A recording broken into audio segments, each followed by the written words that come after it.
안녕하세요. 안나입니다. 안녕하세요. 최영란입니다. 2026년 1월에 서소문 성지 역사 박물관을 방문했어요. 이번 2월 안나의 백지편지 73회에서는 그 특별했던 경험을 나누어 보려고 합니다.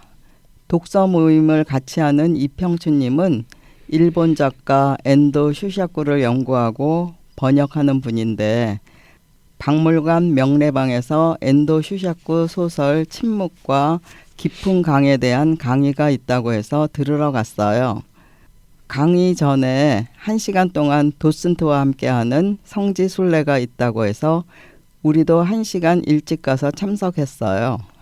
이곳은 국내 최대 규모의 카톨릭 순교 성지이며 2018년 9월 아시아 최초로 교황청이 승인한 순례지라고 해요. 용산에 있는 새남터 성지 그리고 절두산 성지와 함께 천주교인들에게 가해진 조선시대의 공식 처형장이었다고 하네요.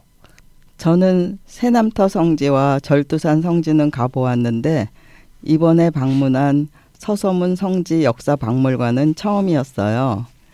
서울 시내에 있어 집에서 가기는 교통이 편했어요.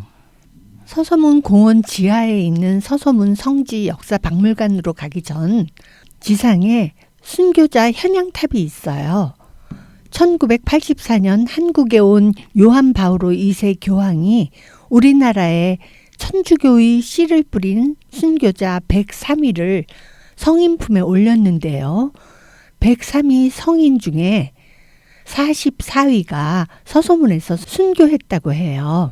당시 김수환 추기경이 시성을 기념하기 위해 공원 내에 순교자 현양탑을 세웠어요. 1997년 공원 리모델링 공사를 하면서 현양탑을 근처 중림동 약현성당으로 옮기고 1999년 서소문 성지에 새로 순교자 현양탑을 세웠죠. 1시간 동안 도슨트의 설명을 들었는데 믿음이 죄인이던 시절에 있었던 일이라는 말을 들을 때는 가슴에 울림이 왔어요. 그 시절 캐토릭 신자였던 정약용과 이승훈의 가문은 멸문했다고 하네요. 지금 우리가 종교의 자유를 누리기까지 많은 희생이 있었음을 새삼 느꼈어요. 현양탑 근처에 캐나다 조각가 티모시 슈멀츠가 2013년에 설치한 노숙자 예수 조각 작품도 인상적이었어요.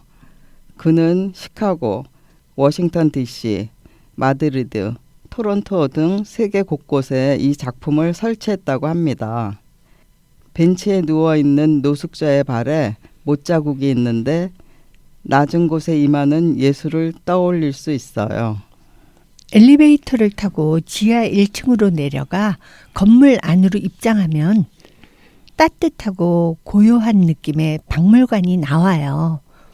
복도에는 순교의 의미를 되새기게 하는 조형물과 작품들이 있어요. 통로를 따라 내려가면 성정화상 기념 경당이 있는데요. 미사 시간이어서 내부를 볼 수 없어 아쉬웠어요. 경당을 지나 콘솔레이션 홀로 내려가니 박해를 받아 순교하신 5분 성인의 유해가 있었어요. 그곳을 비추는 자연광이 경건함을 더해 주었어요. 이곳에서는 미사뿐 아니라 공연도 이루어진다고 합니다. 콘솔레이션과 마주하는 하늘 광장은 유리문 끝쪽을 통해 바깥으로 나갈 수가 있어요. 하늘 광장에는 넓은 공간에 기차 레일을 받쳐주던 침목을 이용해 만든 사람이 서 있는 듯한 작품들이 있는데요. 순교한 44인의 성인을 형상화한 작품이라고 해요. 순교 성지 박물관이지만 평온하고 안온한 느낌이 들었어요. 상설 전시 공간은 우리나라의 역사와 천주교와 관계된 다양한 작품들이 독특하고 현대적인 디자인으로 꾸며져 있었어요. 저는 전시관에서 기억에 남는 것이 안중근 토마스가 1910년 3월 26일 리순 감옥에서 사형을 당하기 전에 경천이라고 한문으로 쓴 액자였어요. 액자 안에는 약지가 절단된 손도장도 보였어요. 액자 설명에는 하느님을 공경하라는 의미를 담고 있다고 써 있어요. 성지 순례를 마치고 박물관 안에 있는 명례방으로 강의를 들으러 갔어요. 강의실에 모인 분들은 우리를 제외하고 세계 문학을 읽고 책에 관련된 여행지를 방문하는 독서 모임을 하는 분이었어요. 이번에는 일본의 캐톨릭 문학을 대표하는 작가 엔도 슈샤크의 작품을 읽고 그가 활동했던 나가사키를 방문한다고 했어요. 그 전에 서소문 역사박물관에서 한국의 성지를 방문하고 엔도 슈샤크에 대한 강의를 들으려고 모였더군요. 저는 이평춘님을 알다 보니 맨 앞에 앉아서 강의도 들으면서 사진과 동영상 촬영을 했어요. 이번에 강의했던 침묵과 깊은 강 역시 캐톨릭 문학의 대표적인 작품이지요. 침묵은 일본에서의 캐톨릭 박해와 순교 이야기여서 한국의 순교 성지에서 강의를 듣는 것이 더 의미 있게 느껴졌어요. 그날은 우리 집 근처 수도원에서 음악회가 같은 시간에 있어 둘 중에 한 곳을 선택해야 했는데 저는 서소문 성지 역사 박물관을 택했어요. 다녀와서 수도원 음악회에 참석하신 분께 어땠냐고 물어보니 다음에 기회가 있으면 같이 가자고 하시더군요. 서소문 성지 역사 박물관도 같이 걸어서 가자고 하더군요. 일산에서 서소문까지 걷는다고요? 네, 그분은 기도 지향이 있으면 일산집에서 서소문 성지까지 걸어간다고 해서 저도 깜짝 놀랐어요. 시간이 꽤 걸릴 텐데요. 집에서 7시간이면 간다고 하네요. 그래서 저는 못 간다고 했어요. 지하철로 가서 독립문에서 내려서 거기서부터 걸어가면 할 수 있을 것 같다고 했죠. 산티아고 길을 한 달 넘게 완주하신 분은 역시 다르네요. 그런 소리를 들으면 놀랍고 배울 점이 많지만 우리는 우리 방식대로 삶을 꾸려가는 것도 좋겠죠? 돌아오는 길에 믿음이 죄가 되는 시대에 살지 않는 것만도 다행이고 감사하다고 생각했어요.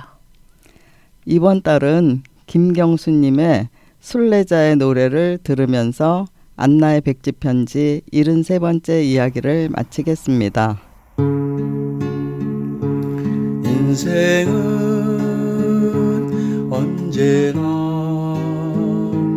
외로움 속에 한술래자 찬란한 꿈마저 말없이 사라지고 언젠가 떠나리라. 인생은 나뭇잎 바람이 부는 대로 가네. 잔잔한 바람아 살며시 불어다오 언젠가 떠나리라. 인생은 들의 꽃 피었다 사라져가는 것 다시는 되돌아오지 않는 세상을 언젠가 떠나리라.